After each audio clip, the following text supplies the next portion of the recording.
Good afternoon. My name is Artemio Plana-Fattori from AgroParisTech.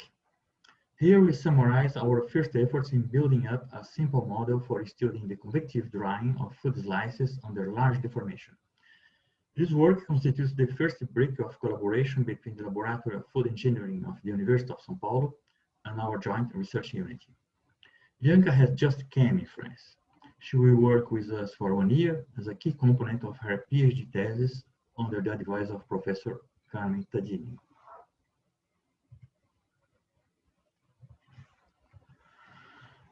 There are food products which, under drying, can experience a huge reduction in the volume as well as important changes in the shape of samples. This table was published 4 years ago, and it provides a rough classification of shrinking behaviors. Drying of some food products is associated with the occurrence of voids in later stages. Other cases are associated with the occurrence of protuberances, which disrupt the external appearance of the food matrices, as in the case of apple tissue. Of course, intermediate combined behaviors can be found. Here we display results from a recent study. These images were obtained through laser scanning at selected times during a 10 hours drying experiment. The sample was cut from the roof of a South American plant named yacon, whose texture resembles that of an apple. These images show that the reduction in volume can reach a factor of 10, and that the final shape can be completely different from the initial one. Further, we can recognize a first phase along which the shape of the food matrix is preserved, and a second one associated with important changes in the shape. Coupled physical models have been proposed for studying the thermo-hydromechanical evolution of selected food matrices. Here you can appreciate the drying associated with a relatively weak shrinkage. It's important to note that such models require much experimental work because many parameters, including mechanical parameters, are required as function of temperature and water content. One may ask if other strategies are possible, allowing realistic results. So our goals can be summarized as: first, to implement a simple numerical model for studying the food products which experience a significant shrinkage under drying, and two, to estimate how shrinkage is distributed in different directions. Our methods are described in detail in the article available in the conference proceedings. Hereafter, we underline the key aspects only. We focus our interest on a cylindrical food matrix, and more particularly to its two-dimensional axis-symmetrical representation. Before any drying, control volumes cells have a regular shape characterized by height and cross-section surface. Along the drying process, their shape changes, and this is the problem we expected to solve. Here we sketch at the top what may happen near the surface. With evaporation, water concentrations decrease near the surface, and shrinkage is expected to occur mainly in the direction which is normal to the surface, say, the direction of the gradient of water content.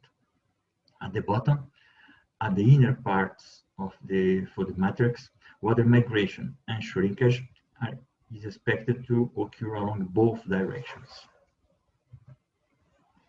It's important to be careful in choosing between these two quite distinct behaviors. At the top, you have the food slice that we are considering this study.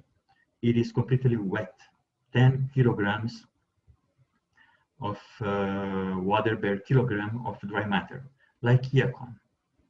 At the center, you can appreciate the water content filled after 1.5 hours of drying, obtained after assuming that the volume decrease follows only the gradient of the water content. Please note the occurrence of horns. At the bottom, you have the water content filled also after 1.5 hours of drying, but assuming isotropic volume decrease. The upper and the lower surfaces decrease perhaps too fast. You see here a piece of our article. We have defined the transition time between these two regions, whose value would be about 27 minutes. Before the transition time, the shrinkage is assumed to be 50% driven by the moisture gradient and 50% isotropic. After the transition time, shrinkage is assumed to be fully isotropic. Moving to the results. This slide and the two that follow summarize our results. Temperature at the top, water content at the bottom, and 30 minutes between two successive displays. We see first of all that the food slice reached quite quickly the wet bulb temperature, about 33 Celsius, and almost no dehydration occurs at the slice center during the first hour. Shrinkage became more important once dehydration reached the slice center, the case here, under almost isothermal conditions. After 4 hours of drying, first, the water concentrations became uniform. Second, the slice volume is about 10% of its initial value, and the temperature can vary from thicker to thinner regions.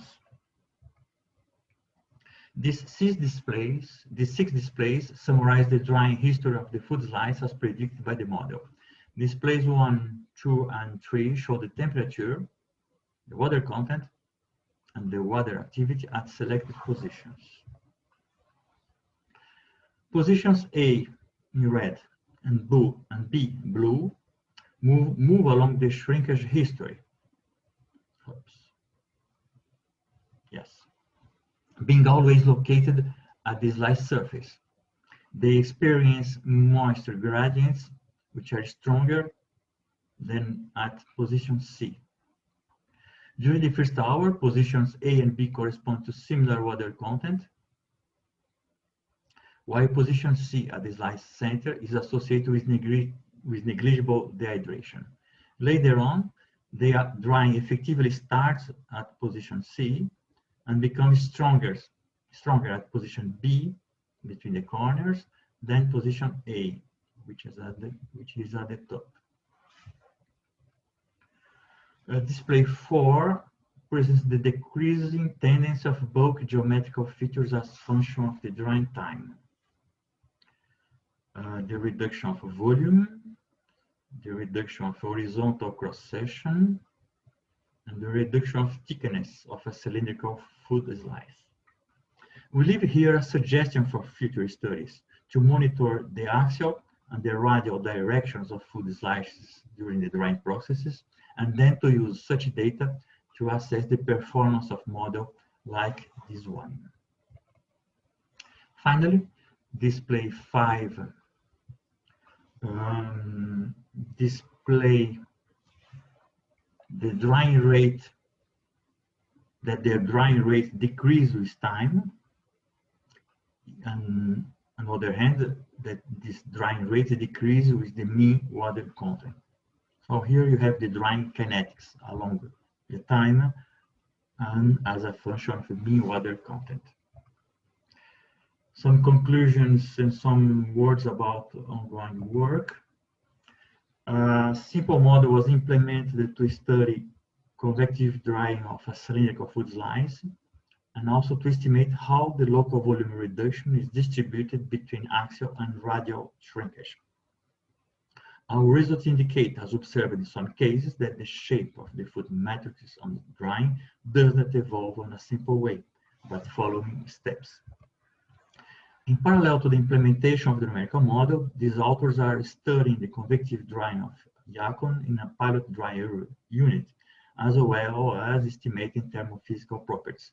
We invite you to see the presentation of Bianca tomorrow afternoon. All the work of Bianca is founded by Brazilian agencies, and all the three are acknowledged here. Thanks for your attention, and all your questions are very welcome. Thank you again.